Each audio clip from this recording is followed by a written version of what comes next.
Bismillahirrahmanirrahim. Assalamualaikum warahmatullahi wabarakatuh. Baik, kami dari kelompok 4 akan membahas tentang pembuahan ganda Angiospermae. Sebelum saya memulainya, saya akan memperkenalkan teman kelompok saya. Yang pertama, Rahmawati. Yang kedua, Atira Pratiwi. Yang ketiga, Aulia Diarhasya. Yang keempat, Siti Nurdia. Yang kelima, Ainun Mardia. Yang keenam, Andi Novia Ardana. Dan yang ketujuh, Alfiani. Selanjutnya, pembuahan ganda pada Angiospermae akan dijelaskan oleh Saudari Atira Pratiwi. Baik, terima kasih atas kesempatannya. Di sini saya akan membacakan materi pertama, yaitu pembuahan ganda pada Angiospermae. Angiospermae mengalami pembuahan ganda karena terjadi 2 kali proses pembuahan, yaitu peleburan inti generatif 1 dengan ovum sel telur, membentuk zigot yang akan berkembang menjadi embrio. Peleburan inti generatif 2 dengan inti kandung lembaga sekunder membentuk endosperma atau cadangan makanan. Pada pembuahan ganda tersendiri itu biasanya terjadi juga pada tanaman Angiospermae. Nah, kemudian membentuk embrio dan cadangan makanan atau endosperma.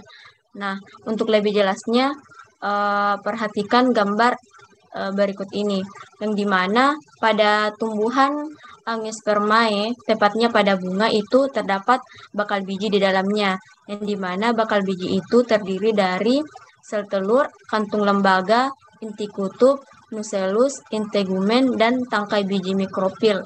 Nah, kemudian pada bunga itu juga terdiri dari bagian yaitu kepala putik, tangkai putik, tabung polen, bakal biji, mikrofil, dan bakal buah. Nah, pada putik bunga atau benang sari bunga itu terdapat bagian-bagian yang terdiri dari polen, inti generatif, tabung polen, dan inti vegetatif.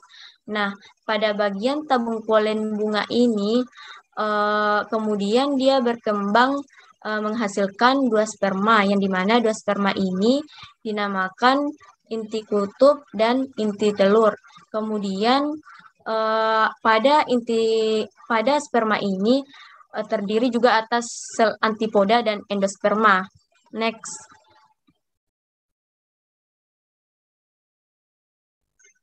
Nah, pada pembuahan Angiospermae atau tumbuhan biji tertutup sendiri mempunyai proses terjadinya pembuahan ganda yang dimulai dari pada bakal buah tanaman, pada bakal buah bunga yang kemudian ini berkembang menjadi bulir serbuk sari membentuk buluh serbuk sari, yang dimana itu pada tiga selnya itu terdiri dari inti sel antopoda, kemudian 2 selnya ini dinamakan inti kandung lembaga sekunder, kemudian mempunyai juga sel sinergit dan sel telur, serta inti sel secara generatif 1 dan generatif 2. Selanjutnya membentuk kemudian menjadi inti sel yang membelah, kemudian menjadi pembuahan yang secara generatif 1 dan generatif 2. Next. Baik, jadi selanjutnya itu pada bunga itu serbuk sari jatuh di kepala putik. Kemudian selanjutnya itu serbuk sari akan melekat. Selanjutnya serbuk sari tumbuh bulu serbuk sari yang di dalamnya ada 1 inti vegetatif dan 2 inti generatif.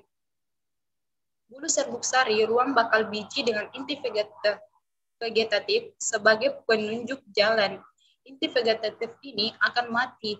Inti generatif 1 akan membuahi ovum zigot, sedangkan inti generatif 2 akan membuahi inti kandung lembaga sekunder, sedangkan makanan atau endosperma bagi calon individu baru. Hidup Angiospermae. Pada siklus hidup Angiospermae, pada bakal biji terdapat megasporangium yang di dalamnya terdapat megasporosit. Megasporosit ini adalah sel yang akan berkembang menjadi megaspore. Megasporosit ini akan melakukan pembelahan atau meiosis menjadi 2 megaspore. Kemudian membelah lagi menjadi 4. 3 sel akan pecah yang kemudian menyisakan 1 sel yang utuh. 1 sel yang utuh tadi akan membesar sampai memenuhi megasporangium dan akan membelah menjadi 3 pembelahan yang menghasilkan 8 sel baru. 8 sel baru ini akan tersusun yang dimana 3 sel yang di bawah sinergit, 3 atas antipoda, dan 2 tengah inti kandung lembaga sekunder. Sari tersebut terdapat banyak sekali serbuk sari atau polen yang membelah juga, seperti pada megasporangium melalui pembelahan meiosis atau mitosis, yang kemudian menghasilkan 1 sel yang utuh atau butir polen. Butir polen tersebut akan jatuh di kepala butik, terjadi proses koordinasi dan akan menyerap air, sehingga akan membentuk jalan pembuluh serbuk sari sebagai jalan untuk inti vegetatif dan inti generatif masuk menuju sel telur. Inti vegetatif dan inti generatif tersebut masuk menuju inti sel dan menembus megasporangium. Saat masuk sel, inti generatif tersebut membelah menjadi 2 inti generatif 1 dan inti generatif 2. Saat menembus megasporangium, disitulah terjadi proses pembuahan yang terjadi secara 2 kali atau pembuahan ganda. Pembuahan yang pertama itu terjadi di inti generatif yang membuahi sinergit dan menghasilkan zigot. Pembuahan kedua oleh generatif kedua yang masuk ke inti kandung, lembaga sekunder dan membentuk endosperma. Endosperma tersebut akan berkembang hingga berkecambah. Kecambah tersebut juga akan berkembang menjadi membentuk sporofit dewasa, yang kemudian akan menghasilkan bunga yang seterusnya berkembang lagi seperti itu. Itulah tadi hasil diskusi kami. Kurang dan lebihnya mohon dimaafkan. Nun wal kolami wa maesturun. Wassalamualaikum warahmatullahi wabarakatuh.